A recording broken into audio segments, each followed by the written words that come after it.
Bonjour à tous, c'est l'heure du Khidouj de Rav Don Yitzhak Abravanel sur la paracha Toldot.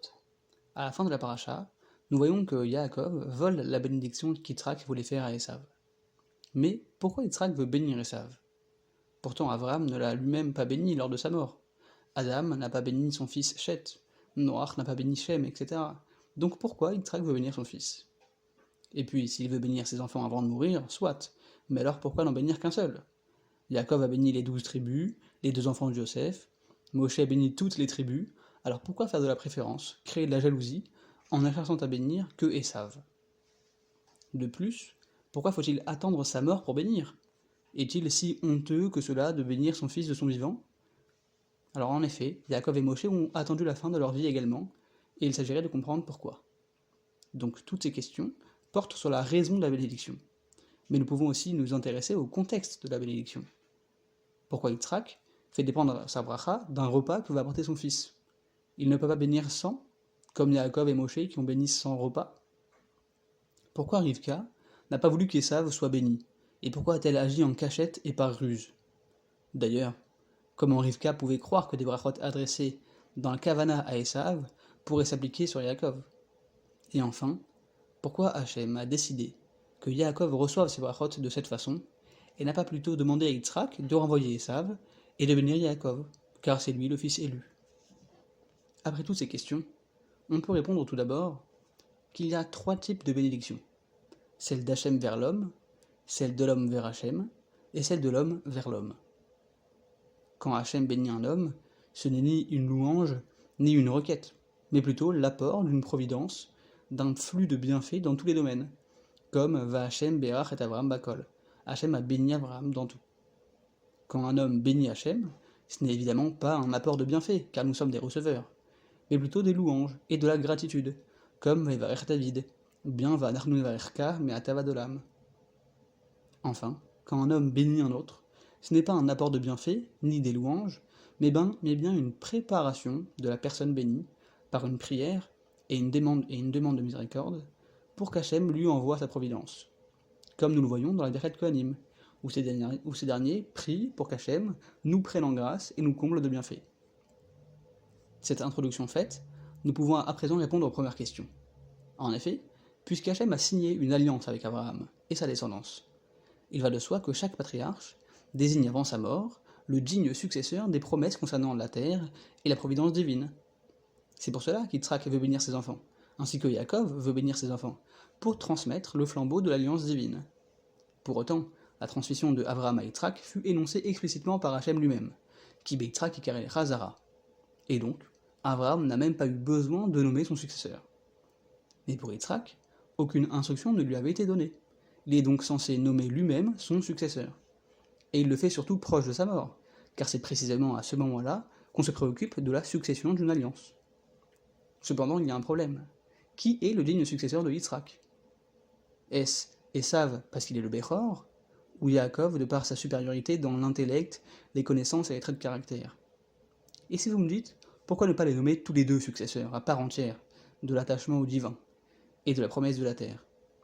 Je vous répondrai que c'est impossible, car les deux frères sont trop différents dans leur nature, leur trait de caractère et leurs croyances. Donc il fallait en choisir un, digne successeur, et l'autre lui sera subordonné. Tout comme Yaakov ou Moshe, qui ont béni uniquement les 12 tribus, et qui ont considéré comme détenteurs secondaires de l'alliance tous les descendants. Les descendants poursuivent donc l'alliance par l'attache qu'ils ont avec les détenteurs principaux, à savoir les 12 tribus. Bref, Yitzhak se devait donc de choisir un de ses fils comme héritier principal de l'alliance, et son choix fut porté sur Esav, car il est né en premier, et a donc une priorité sur son petit frère.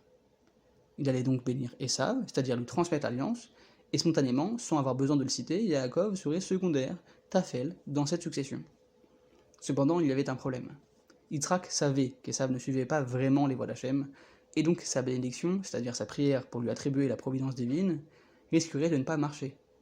C'est pour cela qu'Yitzhak a d'abord demandé à Esav de lui apporter à manger, afin de le bénir. Il espérait ainsi que le mérite de l'accomplissement de la mitzvah du respect des parents suffirait pour faire fonctionner la bénédiction. D'autant plus qu'Yitzhak était peu avant sa mort. Il était donc d'autant plus attaché à Hachem, et donc sa prière avait encore plus de potentiel pour être exaucée. C'est pour cela, d'ailleurs, que les patriarches bénissaient avant leur mort, car leur proximité avec Hachem à ce moment de leur vie donne plus de force à leur bénédiction. Néanmoins, il paraît évident que Yitzhak aurait dû un peu plus méditer sur la mécréance de son fils et de ses belles-filles, qui laissait présager le même état de mécréance chez leurs enfants. Yitzhak aurait dû simplement demander à Hachem quel fils devait être le digne successeur. Mais l'amour perturbe la raison, comme le dit le Midrash Bereshit Rabbah, et Yitzhak ne voyait pas suffisamment le mal dans les actes de Esav. C'est d'ailleurs l'interprétation d'Abravanel sur le verset Veihi Kizaken Yitzhak, Batir Ena Enav Bereot. Quand Yitzhak a vieilli, il ne voyait pas. Le verbe voir ici est au sens figuré. Il ne prenait pas réellement conscience de qui était réellement Esav. De son côté, Rivka a entendu l'ordre d'Yitzhak à Esav, et elle sait que son mari fait fausse route, car lors de sa grossesse, elle avait consulté en secret un prophète qui lui avait dit que Rav Yahavod Tsaïr, le grand servirait le petit. Donc le petit frère Yaakov devait être l'héritier principal. Et si Yitzhak venait à bénir Esav, ce dernier ne se laisserait pas faire devant Yaakov et des disputes éclateraient. C'est pour cela qu'elle prit la décision de suivre la vraie destinée qu'on lui avait transmise. D'autant plus que les femmes de Esav étaient insolentes envers ses parents, et quand on ne les réprimandait pas, il était aussi fautif. Il fallait donc qu'Yitzhak bénisse Yaakov. Mais Rivka n'avait pas mis au courant Yitzhak de sa prophétie, soit parce qu'elle avait consulté sans son accord, et donc elle avait caché l'information, soit parce qu'elle se disait qu'il était inutile de donner une prophétie à un prophète, étant donné qu'Yitzhak était selon Rivka un plus grand prophète qu'elle. Et même maintenant, au moment ultime, Rivka n'a pas dévoilé l'existence de cette prophétie, car elle avait peur que par amour envers Esav, Yitzhak ne bénirait pas Yaakov, tout simplement, et laisserait alors le choix du successeur dans les mains du ciel. Or, Rivka voulait que Yaakov soit béni en bonne et due forme, et cela va se réaliser par le biais d'Yitzhak, même s'il n'en a pas lui-même connaissance. Car comme tout prophète, il n'est qu'un instrument de la transmission d'une prophétie, un kéli, un intermédiaire. Les mots lui seront mis dans sa bouche sans qu'il ait de libre arbitre.